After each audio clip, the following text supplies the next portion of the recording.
going on, everybody? So, we got what creatures brutally attack these men in the forest.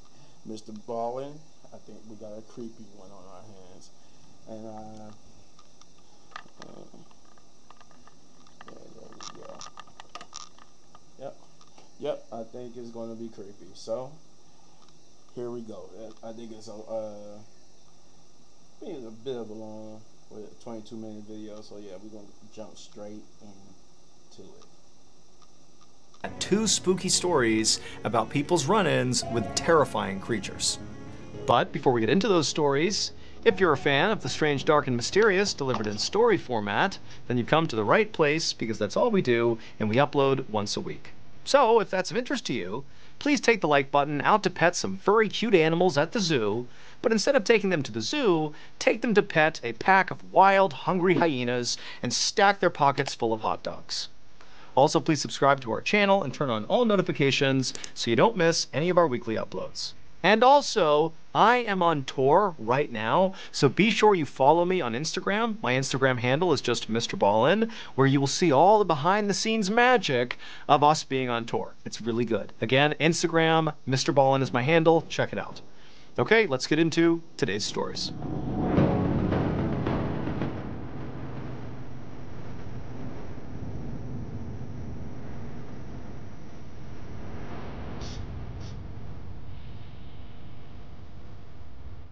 Just after midnight on May 1st, 1971, a 20-year-old woman named Elizabeth Ford was sleeping on a couch in the front room of a small house near a city in Arkansas called Texarkana.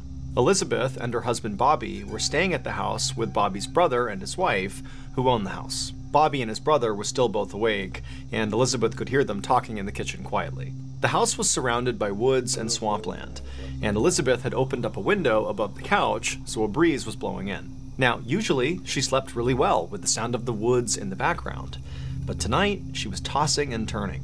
And this was because, as she lay there trying to sleep, she became very aware of a unique sound coming from outside that was not the sound of, the trees blowing in the wind or the insects buzzing. This was something else. It was a slow creaking sound, and at first, it kind of sounded like it could be out in the woods somewhere. But eventually, Elizabeth realized this creaking sound was sort of moving back and forth, right outside on the porch, below the open window. Suddenly, Elizabeth's eyes flew open and she looked at the window because this creaking sound had just intensified and then came to a stop on the immediate other side of this window, like there was something heavy right outside. Elizabeth sat up to face the window, but she didn't see anything outside through the screen. And so right away she felt totally relieved. She didn't know what that sound was, but clearly there was nothing there. However, just to be certain, she decided she would go a little bit closer to the screen and actually look right up close to make sure there was nothing down below on the porch. And so Elizabeth leaned forward and pressed her face to the screen and began to look. And as she did, this dark figure down below suddenly rose up and completely blocked out the window, and Elizabeth's looking at it, having no idea what it is, and before she could do anything, this huge thing slashed at the screen, and this big reddish furry brown paw with razor-sharp claws cut through the screen and nearly cut Elizabeth's face. Elizabeth screamed and practically fell over, and this dark creature outside turned and bolted and disappeared. And then a moment later, Elizabeth's husband Bobby and his brother came running into the room asking what was going on. Elizabeth was so shocked at what she had just experienced that all she could say to her husband was, "It's a bear! It's a bear!" Bobby helped Elizabeth off the couch and then told her and his brother's wife to stay in the house and away from the windows. And then Bobby and his brother got shotguns and flashlights and went outside. Once outside, Bobby and his brother began scanning all around the porch area where Elizabeth had apparently seen this bear to see where it was. They held their flashlights out and they scanned the tree lines. They looked all over the place, all around the front of the property, but there was no sign of this animal.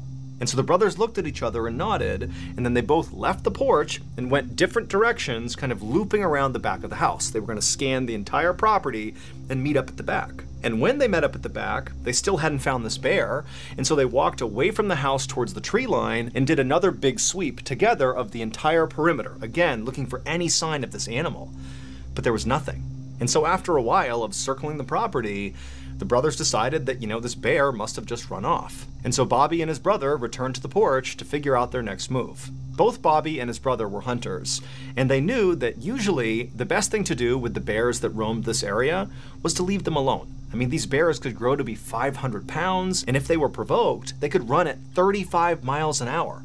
And so generally, you just stayed away from these things, and they'd leave you alone too. However, as the brothers were sitting there talking through what had happened that night, they both said, it definitely seemed like this bear was different. I mean, apparently it was aggressive enough to come right up to the house, unprovoked, and reach in and swipe at Elizabeth, which obviously was not normal bear behavior. And so, to Bobby and his brother, this meant that they really couldn't just leave this bear alone. They had to go out there and find it and kill it to protect themselves. And so Bobby lit a cigarette to calm his nerves, and then the two brothers came up with a plan for how they were going to go find this bear. Bobby's brother would man the front of the house, and Bobby would man the back of the house. And they would stay in their respective positions monitoring the property until either they saw the bear and dealt with it, or until the sun came up, at which point they could go get help. And so after agreeing to this plan, Bobby took one final drag on his cigarette, chucked it to the ground, and then with his shotgun in one hand and his flashlight in the other, he stepped off the porch and walked around to the back of the house and stared off into the darkness. Bobby had only been in the back of the house for a couple of minutes manning his post when he began to smell this horrible smell. Now, at first he thought it was just some sort of wet, musky smell that came over from the swampland nearby, but as he continued to smell it, it got heavier and more pungent. It smelled like a wet, decaying animal. Bobby tensed up and aimed his flashlight up at the tree line and began looking back and forth, trying to figure out where this horrible smell was coming from. And as he was doing this, he suddenly heard the sound of tree branches snapping off to his left. And so he whipped his flashlight over and shined it, and he saw this big, dark figure charging across the property away from him into the forest. Bobby instinctively raised his shotgun and fired, and then after shooting, a loud yelp echoed in the air, and then Bobby just took off running in the direction he had just fired, and as he's running across the yard, he's screaming for his brother, who had already heard the shotgun blast, so he was coming around the house, and the two men linked up, and as they're running in the direction of this bear, Bobby's telling his brother, "I think I got it, I shot the bear." But they get over to where Bobby had last seen it and where he heard this yelp come from, and there was nothing. There was no bear. Still, the brothers did feel a little relieved. They figured even if they couldn't find this thing, clearly Bobby had hit it. He had heard the sound of it yelping out, and so maybe by at least wounding it, it would stay away and leave them alone. But just then, the men heard the sound of their wives screaming from inside the house. The men immediately ran back to the house, and as they got closer, Bobby, again, began to smell that horrible smell. And right as Bobby's foot hit that first porch step, his brother from behind him screamed out, "Stop!" But it was too late. The bear was on the porch. That's why the women were screaming. They had seen it, and Bobby's brother had seen it, but Bobby hadn't. And now he was too close to it to get away. And before Bobby could raise his gun to protect himself, this thing attacked. And Bobby felt this horrible, burning, tearing sensation in his arm. He fell to the ground, twisting wildly back and forth, trying to protect himself. He was pinned underneath this enormous bear, level with its chest, with its arms and legs on either side of him. And that horrible smell he was smelling was clearly coming from this animal. That's all he could smell from underneath. But just then, it was like a miracle, because to his side, Bobby could see there was an opening, and so he rolled and somehow got out from underneath this enormous creature. Bobby scrambled up to his feet, and he darted past the bear and rammed into the closed front door of the house. It popped open, he fell inside, and his wife ran forward and shut the door behind him, leaving Bobby's brother outside on the porch alone with the bear. But before any of them could do anything about that, they heard the sound of his brother's shotgun going off. Then there was a long moment of silence. Inside the house, everybody was frozen. A few seconds later, the door slowly opened and Bobby's brother walked inside. Everyone was too shocked to say anything, so for a second they all just stared at each other, and then finally Bobby asked him, "Is the bear dead?" And Bobby's brother, with a trembling voice, said no. And that wasn't a bear. As soon as dawn broke, and it was not dark outside anymore, Bobby's wife drove him to the hospital, where they would treat him for shock and for the wound to his shoulder. They had hoped to find it somewhere on the property, either dead or wounded, based on Bobby's brother's account of having fired at it basically point blank, but the creature was gone. They did find its tracks though, and this discovery made it clear that Bobby's brother was right, that this wasn't a bear. Because in the dirt surrounding the house were all these bizarre footprints and handprints of a creature that seemed to walk on its hind legs with 3 toes on each, and had 3 long sharp claws on its hands. And as unbelievable as this all seemed to the police, this actually tracked with what Bobby's brother said he saw when he was out on the porch. He said he saw a creature with reddish-brown hair all over it that stood over 7 feet tall, and after being shot, it took off running on 2 legs, and it ran fast. But the most terrifying thing about it, at least according to Bobby's brother, was actually its eyes. They were blazing red. And when the news of this attack spread to the nearest town, which was called Fouke, the people there knew exactly what this creature was. For 200 years, people in that part of Arkansas had been talking about this huge creature that was sort of like a Sasquatch that roamed the forest and the swamps. They said it was fast and elusive, and it ate livestock and pets. They called it the Fouke Monster, or sometimes the Boggy Creek Monster. But Bobby Ford and his family's encounter with this creature was unlike any other story that had been told about the Fouke Monster. While some people claimed in the past that this creature had attacked people, nobody had ever heard of it actually coming up to somebody's house trying to break in and terrorize a family. Bobby's ordeal would inspire the 1972 horror movie, The Legend of Boggy Creek. Over the years, police officers and some scientists have suggested that maybe what Bobby and his brother encountered that night was actually a feral pig. However, authorities have never actually been able to pinpoint what this thing was. Nobody knows. And to this day, hikers and hunters near the swamps of southwest Arkansas and also across the border into East Texas still report run-ins with the legendary Fouke Monster. But if you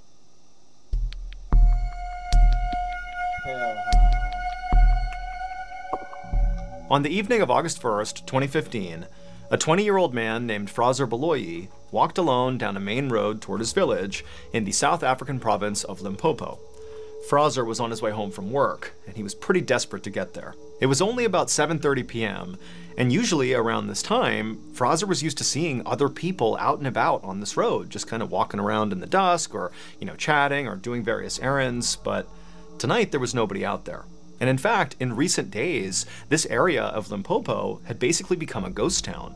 Nobody went out unless they absolutely had to, because over the last 10 days, over 20 people in this area had been brutally mauled. The victims had all insisted that the creature that had mauled them was some kind of 4-legged demon, and they had begun calling it the Beast. Now, Fraser considered himself a pretty level-headed person who did not necessarily buy into the hype around this beast. He figured it was very likely just a dog. But still, he didn't want to get attacked, and so as he walked down this vacant road, he periodically looked over his shoulder just to make sure no dog was following him. As Fraser continued to walk along, he looked up and saw the huge forest fire that was raging on a mountain miles and miles off in the distance. A few days ago, the fire had started, and from Fraser's perspective, it still seemed to be going strong. In fact, in the darkness, it almost looked like the mountain was glowing red. Just then, Fraser noticed the turnoff for the shortcut that would take him through some forest back to his home, and when he got there, he stopped and looked over his shoulder one more time to make sure he was still all alone, and he was, and then he stepped off the main road, into the woods, and into the darkness.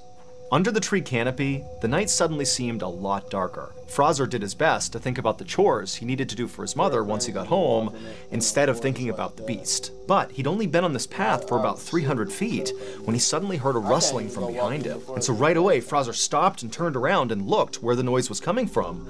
But all he saw was darkness. There was nothing there. And so Fraser, for a whole minute, just stood there staring out into the tree line, waiting for something to move. But nothing did. And so Fraser told himself he was just being paranoid. Everything was fine. And then he turned back around and kept on walking. But pretty quickly, his walk turned into a jog. And he was almost to the end of this path, almost out of the forest. He could see his village. It was right there. When he heard noises behind him again. Except now, in addition to the rustling sounds, he heard a new sound. It was like a wheezing sound, like a sick animal that was breathing heavily. Now, Fraser knew he was not just being paranoid. Something was out there, and it seemed like it might be following him.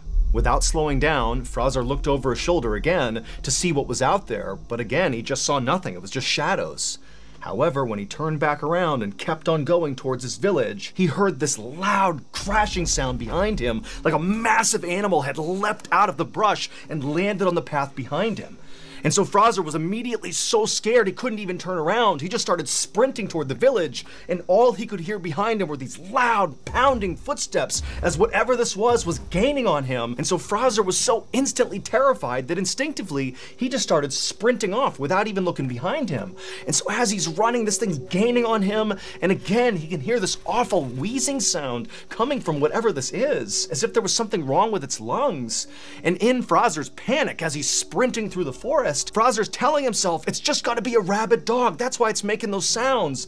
But he knew that didn't track. This thing is huge. This can't just be a rabid dog. And so Fraser just kept on running, and finally he got out of the trees, back into his village, and at the exact same moment, the pounding footsteps behind him came to a stop. But again, Fraser, he didn't turn around. He's too scared. He just ran for his door. His house was right there in front of him, and he gets to his door. He's about to open it up, and right as he does, he feels this searing pain in his neck. This creature, whatever it was, had leapt and grabbed onto him and bit down on the back of his neck. And so Fraser crumpled to the ground and threw his arms up over his head to protect himself, and with one eye, he can see it's this massive black creature on top of him, chewing on the lower half of his face. And so Fraser, he couldn't even feel any pain. He just began screaming for help, and he tried to push it off of him, but he couldn't. And then a second later, a flash of metal came across his eye as his mother and other villagers who had seen this happening and heard him screaming came out and began smashing whatever this was with shovels. And so a second later, Fraser's pulled away and dragged towards his house, and this huge black creature, it marched over to the edge of the tree line and just stopped, turned, and looked back at Fraser and his mother and the neighbors. And Fraser, as he's sitting there in total shock, he can tell that whatever this thing is, this enormous dog-like creature, this had to be the beast. That's what just attacked him. And in this moment, Fraser realized, this creature may have the shape of a dog, but it was not a dog. South Africa has its share of wild dogs, jackals, and hyenas, and typically they're multicolored and fairly small. And this thing was jet black, pitch black, and gigantic. And when this thing first started chasing Fraser, he'd had that panicked thought that maybe it was a rabid dog. But rabid animals are typically lethargic and confused. And this thing that was 15 feet away from them was absolutely alert and calm. The only thing sick about it was that horrible wheezing sound it would make as it breathed. And as Fraser and his mother and the neighbors just stood there staring at this thing, this creature just continued to stare back at them with piercing eyes. And its eyes were not normal. These were not like animal eyes or dog eyes. They were too small and set at the wrong angle. And there was real sentience behind them. They were human eyes. Just then, Fraser's mother grabbed Fraser and yanked him, kind of jerking him back to reality, and he scrambled to his feet, and he and his mother and the two neighbors, they took off running back into their respective homes. All the while, this creature just sat there on the edge of the forest, staring still in the direction of Fraser and his home.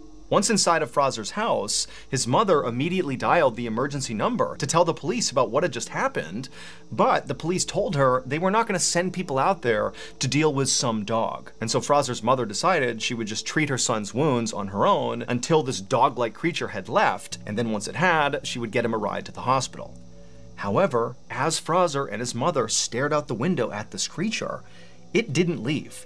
It just sat there staring back at Fraser and his mother with these hideous human eyes for hours and hours. Finally, in the morning, it was gone. The attack on Fraser was the last straw for the people of his village. They believed the creature that had bit his face was the demon beast that had hurt so many other people. And so the elders of Fraser's village came up with a plan of how to deal with this beast. And so a few days after the attack on Fraser, this group of elders went off on a journey up into that mountain that Fraser had seen off in the distance that had that huge forest fire on it. And they were there for 2 whole days before returning to the village and telling everyone that they had successfully performed a ritual that had appeased their ancestors, and so hopefully now the attacks would stop. And sure enough, they did. They did not see the beast again. At least 40 people in Limpopo had encountered the beast at some point, either because they were attacked or they helped fend it off, like the neighbors did with Fraser. But because this beast was never caught, and it did stop attacking the village and just kind of disappeared, nobody ever actually figured out what it was. To this day, people in Frozer's village maintain that this creature was a demon and that it came down from the burning mountain, because every person, including Frozer, who had encountered this beast, noted its wheezing, heavy breathing, as if its lungs had been damaged by smoke.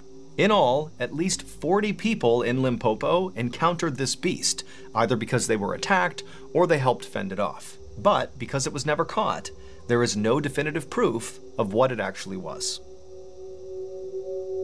That's crazy. As many of you may know, the biggest event... God, that's crazy.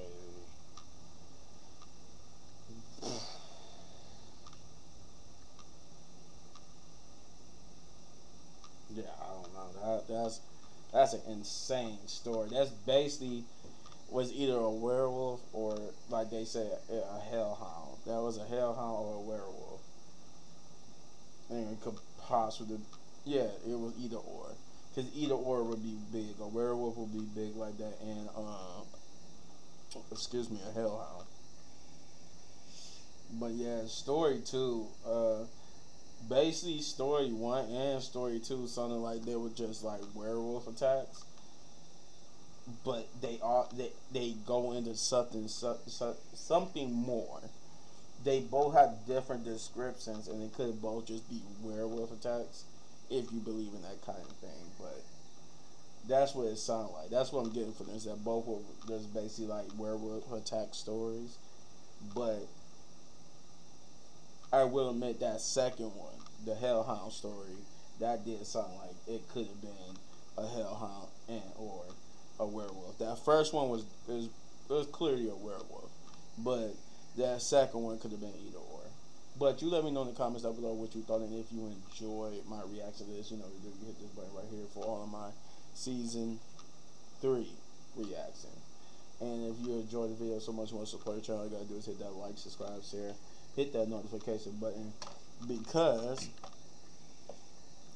I'm trying to get to 10,000 subscribers. I need you guys' help to do so. And as always, if you want these videos for more my amazing content, but not going anywhere because I got more.